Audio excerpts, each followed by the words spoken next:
Titanic जहाज़ का मलबा दिखाने के लिए जा रही ओशन गेट की टाइटन पनडुब्बी अटलांटिक महासागर में डूब गई है। इसमें बैठे सभी 5 अरबपतियों की मौत हो गई है, लेकिन इनकी मौत कितनी दर्दनाक होगी इसकी हम और आप कल्पना भी नहीं कर सकते। पूरी लाश मिलना तो बहुत दूर, जिस्म का एक छोटा सा टुकड़ा भी नहीं मिला। तो आखिर कैसे हुआ यह हादसा और कितनी दर्दनाक तरीके से हुई इन 5 की मौत? इस पूरी घटना को लेकर अमेरिकी नौसेना के एक डॉक्टर ने जो खुलासे किए वो सुनकर आपके पांव तले ज़मीन खिसक जाएगी। छोटी सी पनडुब्बी में मौत के आखिरी पल कैसे रहे होंगे, इसे जानने के बाद कोई भी व्यक्ति इस खतरनाक सफ़र पर दोबारा जाने के बारे में सोचेगा भी नहीं। तो आखिर कैसे हुआ यह हादसा? कौन कौन लोग थे इस पनडुब्बी में सवार? कितना खतरनाक होता है समुद्र की गहराइयों का सफ़र? इस हादसे को लेकर अमेरिकी नौसेना के डॉक्टर ने क्या क्या किए खुलासे, आज की इस वीडियो में तफसील से जानने की कोशिश करेंगे। तो वीडियो में हमारे साथ लास्ट तक ज़रूर बने रहें। टाइटन पनडुब्बी टाइटैनिक जहाज़ का मलबा दिखाने के लिए अटलांटिक महासागर में रविवार 18 जून को सुबह 8 घंटे की यात्रा पर रवाना हुई थी। इस पनडुब्बी में कुल 5 यात्री सवार थे। इसमें सवार होने वाले 5 यात्रियों में पाकिस्तान मूल के ब्रिटिश अरबपति शहजादा दाऊद, उनका 19 वर्षीय बेटा सुलेमान, ब्रिटिश अरबपति हामिश हार्डिंग, फ्रांस के एक्सप्लोरर पॉल हेनरी और पनडुब्बी का संचालन करने वाली कंपनी ओशन गेट के CEO स्टॉकटोन रश शामिल थे। कुल 8 घंटे का सफ़र था, जिसमें 2 घंटे जाने में, 2 घंटे आने में और बाकी 4 घंटे ये टाइटैनिक का मलबा देखने वाले थे। लेकिन 18 जून को डुबकी लगाने के करीब 1 घंटा 45 मिनट बाद ही इस पनडुब्बी का संपर्क टूट गया। हालांकि 12,500 फीट समुद्र की गहराई में संपर्क टूटना एक आम बात है, लेकिन जल्द ही पनडुब्बी से संपर्क न मिलने के बाद US कोस्ट गार्ड को अलर्ट कर सर्च ऑपरेशन शुरू कर दिया गया और आखिर 22 जून को दोपहर पनडुब्बी के मलबे का कुछ हिस्सा मिला। पहले इस मलबे को लेकर यह आशंका जताई जा रही थी कि यह टाइटैनिक जहाज़ का मलबा हो सकता है, लेकिन बाद में US कोस्ट गार्ड और ओशन गेट ने यह स्पष्ट कर दिया कि यह टाइटन का ही मलबा है। OceanGate Titan carbon fibre से तैयार एक पनडुब्बी थी, जिसका आकार एक छोटी कार जितना था। इसमें पायलट समेत 5 लोगों को एक साथ ले जाने की क्षमता थी। टाइटन में एक बार में 96 घंटों तक चलने लायक ऑक्सीजन भरा जा सकता था। अमेरिकी नौसेना डॉक्टर ने इस दुर्घटना को लेकर जो बयान दिया, उसे सुनकर आपके दिमाग में काफ़ी डरावनी तस्वीर बनने वाली है। डॉक्टर की माने तो पनडुब्बी में सवार 5 लोगों की मौत सिर्फ कुछ मिली सेकेंड में हुई होगी। इस पनडुब्बी का मलबा टाइटैनिक जहाज़ के मलबे से सिर्फ 1600 फीट की दूरी पर मिला है। उनके मुताबिक इस पनडुब्बी के अंदर यात्री कुचल दिए गए होंगे।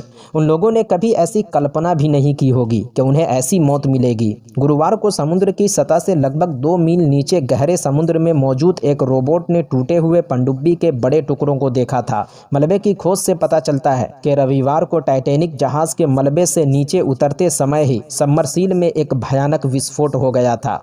अमेरिकी नौसेना के साथ काम कर चुके undersea medicine and radiation health के पूर्व डायरेक्टर डॉक्टर डेली मोले ने पनडुब्बी के आखिरी पलों के बारे में बताया। उनके मुताबिक पनडुब्बी अपने दुखद अंतिम समय में क्या क्या अनुभव किया होगा। मोले के मुताबिक ये सब इतना अचानक हुआ होगा कि उन्हें पता भी नहीं चला होगा कि कहीं कोई समस्या थी या फिर उनके साथ क्या हुआ या हो रहा है। उन्होंने बताया ये ऐसा ही है जैसे आप वहाँ पर 1 मिनट रुके और फिर स्विच बंद कर दिया गया। 1 मिली सेकेंड के लिए आप जिंदा हैं और अगले ही मिली सेकेंड में आप मर चुके हैं। डॉक्टर मोले ने पनडुब्बी में हुए विस्फोट की तुलना गुब्बारे के बहुत अधिक फूलने पर उसके फटने से की। उन्होंने बताया कि इस विस्फोट में उनके टुकड़े टुकड़े हो गए होंगे। उनके शब्दों में इम्प्लोशन यानी अंदरूनी विस्फोट तब होता है जब दबाव की लहर अंदर की ओर होती है, जबकि एक्सप्लोजन यानी विस्फोट तब होता है जब दबाव की लहर या शॉक वेव किसी बाहरी स्रोत से आती है। उनका कहना था कि सबमर्सिबल को पानी के अंदर मौजूद दबाव को झेलने के लिए डिज़ाइन किया जाता है। समुद्री सतह से 12,500 फीट नीचे, जहां दबाव समुद्र तल से करीब 400 गुना ज़्यादा होता है। मूले ने कहा कि प्रेशर हल यानी दबाव पतवार वो जगह है जहां पर ये सभी लोग बैठे थे। उनके मुताबिक ऐसा लगता है कि जैसे ही वो नीचे तक पहुंचे और पनडुब्बी फट गई। हालांकि ये कोई पहली बार नहीं है जब एक पनडुब्बी में सवार कुछ लोग टाइटैनिक का मलबा देखने गए हों। इससे पहले भी कई लोगों ने इस डरावनी यात्रा का अनुभव किया है। 2 साल पहले मैक्सिकन यूट्यूबर एलन एस्ट्राडा भी इस जोखिम भरे यात्रा का अनुभव कर चुके हैं, जिसके बारे में अब उन्होंने खुलासा किया है। एलन ने 2022 में टाइटैनिक के मलबे को देखने के लिए पनडुब्बी की यात्रा की थी। उन्होंने अपनी यात्रा को याद करते हुए बताया कि हमारे साथ भी एक बार ऐसा हुआ था जब जहाज का अपने सतह समर्थन जहाज से संपर्क टूट गया था। संपर्क टूटते ही पनडुब्बी में बैठे सभी लोग घबरा गए थे, लेकिन हम कुछ कर भी नहीं सकते थे, क्योंकि जब एक बार आप पनडुब्बी में बैठ गए और उसे लॉक कर दिया गया तो अंदर बैठे हुए लोग उसे चाह कर भी खोल नहीं सकते। हमने सोच लिया था कि शायद अब हमारी वापसी नहीं होगी, इसीलिए हम गॉड से अपनी जिंदगी के लिए प्रार्थना के सिवा कुछ भी नहीं कर सकते थे। हालांकि कुछ समय बाद ही हम संपर्क में आ गए थे। उन्होंने बताया कि यात्रा से पहले उन्हें एक दस्तावेज पर सिग्नेचर करना पड़ा था, जिस दस्तावेज में लिखा था इस सफर पर जाने वाले सभी यात्री यात्रा में शामिल खतरों के लिए खुद जिम्मेदार होंगे, क्योंकि ये एक खतरनाक सफर है और कुछ भी हो सकता है। हालांकि उन्हें इन खतरों के बारे में पहले से पता था और फिर उन्होंने इस दस्तावेज पर साइन किया।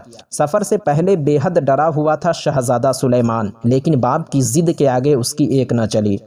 शहजादा सुलेमान की आंटी ने बातचीत के दौरान बताया कि शहजादा दाऊद टाइटैनिक जहाज के मलबे को देखने के लिए बहुत ही ज़्यादा उत्साहित था, लेकिन सुलेमान डर रहा था। वो सिर्फ अपने पिता को खुश करने के लिए इस खतरनाक यात्रा पर गया था। सुलेमान की आंटी ने बताया कि वो फादर्स डे पर पिता को तोहफा देना चाहता था। इस पनडुब्बी में पाकिस्तान के रहने वाले शहजादा दाऊद और सुलेमान दाऊद भी थे।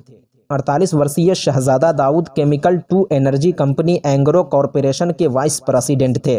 Shahzada Dawood wild life photography के बेहद शौकीन थे, जबकि उनके बेटे सुलेमान फिलहाल यूनिवर्सिटी के छात्र थे, जो अपने पिता के साथ टाइटैनिक का मलबा देखने के लिए गए थे। स्टॉकटन रश टाइटन को ऑपरेट करने वाली ओशन गेट के फाउंडर और सीईओ थे।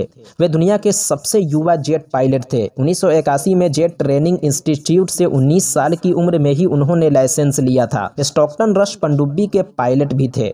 पॉल हेनरी नार्गोलेट फ्रांसीसी नौसेना में पूर्व कमांडर रहे हैं। 1987 में पहली बार टाइटैनिक का मलबा देखने समुद्र में उतरे थे, इसीलिए उनको मिस्टर टाइटैनिक भी कहा जाता था। 48 वर्षीय ब्रिटिश उद्योगपति हामिश हार्डिंग प्राइवेट जेट बेचने वाली कंपनी एक्शन एविएशन के मुखिया थे। Antarctic luxury tourist company White Desert के साथ भी काम किया था। इस कंपनी ने अंटार्कटिका के लिए पहली जेट सर्विस शुरू की थी। साल 2022 में उन्होंने ब्लू ओरिजिन फ्लाइट में एक अंतरिक्ष पर्यटक के रूप में ध्यान आकर्षित किया था। मीडिया रिपोर्ट्स के अनुसार हार्डिंग के नाम उत्तरी और दक्षिणी ध्रुवों के माध्यम से पृथ्वी का चक्कर लगाने का गिनीज वर्ल्ड रिकॉर्ड भी है।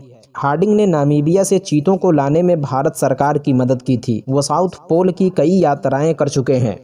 टाइटैनिक जहाज 1912 में बनने वाला एक ऐसा विशाल जहाज था जिसके बारे में सभी का यही कहना था कि ये कभी नहीं डूबेगा, लेकिन बदकिस्मती से दुनिया का ये भारी भरकम जहाज अपने पहले सफ़र के दौरान ही 1500 लोगों के साथ डूब गया। दोस्तों, टाइटैनिक जहाज को किसने और कैसे बनाया और इतना भारी भरकम जहाज अपने पहले सफ़र के दौरान ही क्यों डूब गया, इसके ऊपर हमने एक पूरी वीडियो बना रखी है, जिसका लिंक डिस्क्रिप्शन में डाल दिया है, आप वहाँ से देख सकते हैं। शायर कहता है, मौत से किसकी रिश्तेदारी है, आज मेरी तो कल तेरी बारी है, और क्या भरोसा है जिंदगानी का, आदमी बुलबुला है पानी का। इस पनडुब्बी में बैठे 5 लोगों ने कल्पना भी नहीं की होगी कि अगले 2 घंटे बाद उन्हें ऐसी मौत आएगी कि उन्हें इसका एहसास भी नहीं होगा। दोस्तों, यही जिंदगी और उसकी असल सच्चाई है। दोस्तों, इस दुखद घटना के बाद इन फ्यूचर कोई भी व्यक्ति इस खतरनाक समुद्री सफर पर जाने के बारे में सोचेगा या नहीं, इस बारे में आपकी क्या राय है, कमेंट बॉक्स में ज़रूर बताएं। उम्मीद करता हूँ हमारे ज़रिए दी गई मालूमात आपको अच्छी लगी होगी। अगर अच्छी लगी तो वीडियो को लाइक एंड चैनल को ज़रूर सब्सक्राइब करें। तो आज की वीडियो में बस इतना ही। अपना बहुत बहुत ख्याल रखिए। मिलते हैं नेक्स्ट वीडियो में एक बार फिर से।